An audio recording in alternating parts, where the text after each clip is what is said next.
தினம்தோறும் விளக்கேற்ற நல்ல எண்ணெய் இதயம் நல்லெண்ணெய். ஹார்மஸ் ஜலசந்தியில் சைப்ரஸ் நாட்டின் கொடியுடன் பயணித்த கண்டெய்னர் கப்பல் மீது ஈரான் நடத்திய தாக்குதலை தொடர்ந்து அமெரிக்க படைகள் ஈரான் மீது இந்த வாரத்தில் 3வது முறையாக தாக்குதல் நடத்தியுள்ளன. அமெரிக்காவின் தாக்குதலுக்கு உரிய பதிலடி கொடுக்கப்படும் என ஈரான் அறிவித்துள்ளது. அத்துடன் ஹார்மஸ் ஜலசந்தியை மீண்டும் மூடியுள்ள ஈரான் அமெரிக்க ராணுவ தளங்கள் அமைந்துள்ள அண்டை நாடுகள் மீது தாக்குதலை தொடங்கியுள்ளது.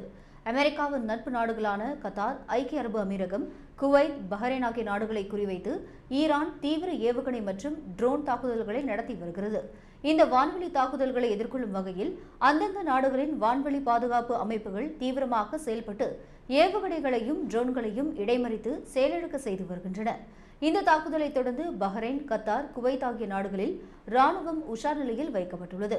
சில இடங்களில் வெடிப்பு சத்தங்கள் கேட்டுள்ளதால் பொதுமக்கள் அனைவரும் பாதுகாப்பான இடங்களில் தஞ்சமடையுமாறு உள்நாட்டு பாதுகாப்பு அமைச்சகங்கள் அறிவுறுத்தியுள்ளன.